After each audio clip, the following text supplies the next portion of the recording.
Happy Tuesday, May. I'm Sandy. And I'm Jorge. I have to be at a garbage processing plant in 1 hour, so let's get this over with. Joseph and the Amazing Technicolor Dreamcoat is coming to the PAC beginning this weekend. Bring your family, bring your friends. Tickets are online at amadrama.org.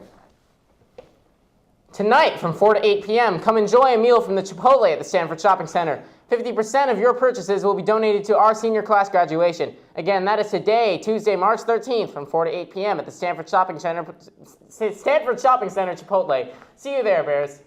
If you have any test prep books such as AP, SAT, ACT, or SAT subject tests that you will not be using this year and would like to donate them, please come and drop them off in bins located in the library and front office. They will be given to students who might otherwise not be able to afford them.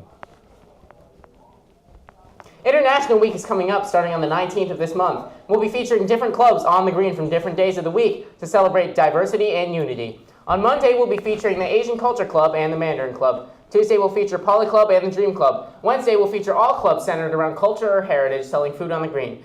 Finally, Thursday, we'll feature the Black Student Union and Luma Club. This Wednesday at lunch, there will be a setup meeting at B21. Make sure to come by and learn more about the Boys and Girls Club of the Peninsula and how to get more involved in service at MA. There will be updates, the upcoming bake sale, so make sure you are there. Step up and get involved, Bears. This week is MA Unity Week. It is a coming together of the MA community organized by your classmates to honor the Parkland shooting victims and speak out for change. Yesterday, you helped us write letters to Congress to make your voice heard in Washington, D.C. Today, there will be a group spelling out no guns with their bodies at lunch on the green. Anyone is free to join.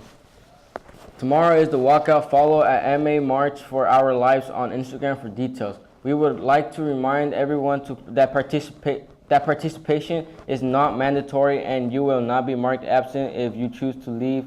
You will be marked absent if you choose to leave. Teachers will remain in their classrooms to continue instructions for those who choose to stay in class. You can register to vote in B21 on Thursday. Remember to bring your driver's license and the last 4 digits of your social security number. Finally, on Friday, there will be an altar on the green to leave notes and flowers for the victims of firearm-related violence nationwide. Bears, let's stand together for student life, school safety, and community action. Together, we can make a powerful impact.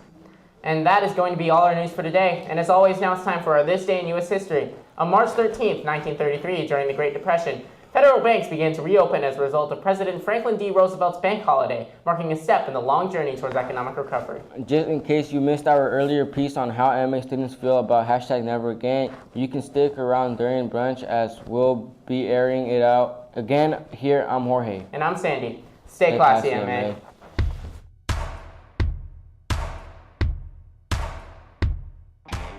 Never again will I let gun violence happen. We will never let something like this happen in American history again, just the whole string of school shootings and gun violence. It means a feeling of being safe in a place that I've come to learn. Nothing should happen like that, you know? People shouldn't lose their kids. It means that ensuring that our schools are safe for the future and that every student feels safe in their classroom. #NeverAgain means to me that we are standing up for our rights as people, because when we were born basically in America, we're promised that we have a certain amount of rights that before we're able to vote, we are going to be protected and we're going to be able to go to school and get an education. It's the law to go to school until you're 16, and you really have to go to school until you're 18 if you want a life and a future. So by telling us that we have to choose between going to school or possibly getting hurt in the process, you're telling us that either you don't value our safety or you don't value our education, and you're telling us to pick a life and a future over being alive. I think it means that we're prioritizing students and student well-being above political agendas. To prevent more school shootings and mass shootings in general. I don't think school shootings should happen as frequently as they do in America, or at all, ever. I think Never Again is more of a call to action than what we've seen in previous school shootings. What we usually see is like thoughts and prayers and kind of vague promises to change, and things never change. So Never Again is kind of the students and citizens calling our government to action. The majority of people want reform, and I think we need to give it to them because we're paying our politicians to do their jobs and support us and represent us. To decrease the amount of school shootings to 0 would be the goal. That an 18-year-old boy will not be in the hands of a semi-automatic weapon. And for our government to have stricter gun laws. It means Donald Trump taking action. This week is organized because a lot of students are really scared with the whole political situation right now, as well as gun safety. We just want to provide a platform for students to speak their minds and talk about how they're actually feeling, rather than feeling like they have to hide between what society expects us to say. As well as use their voice as a platform to speak for people who can't right now. So we just kind of want to show our voice and show that we're in solidarity with the rest of the schools who are walking out and participating in this week. I think what we are trying to do is we are trying to show our community that we do support the victims at Parkland and other and victims of school shootings, and the fact that we are hopefully going to join together with Menlo and Sacred Heart and other schools around our area.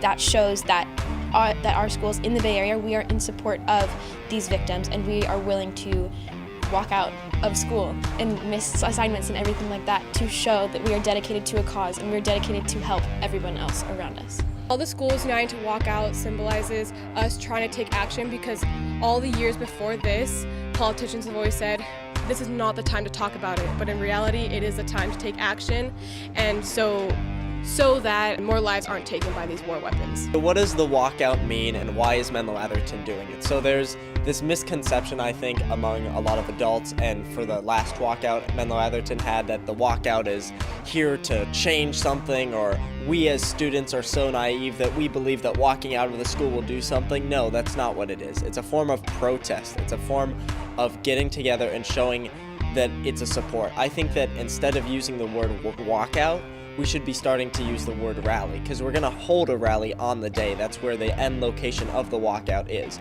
We're not protesting our own school, we're protesting what's happening, and we're giving other students and each other a voice. We're being co-supportive, and that's what matters. It's not that we're protesting the school or walking out on the tax dollars that we're paying for, like so many commenters said during the last walkout. It's that we're all supportive together and showing that students are the next voting generation, are the ones that are going to have a voice, and are the ones that are going to matter to the Congress people and the representatives in office now, and that they need to take us seriously.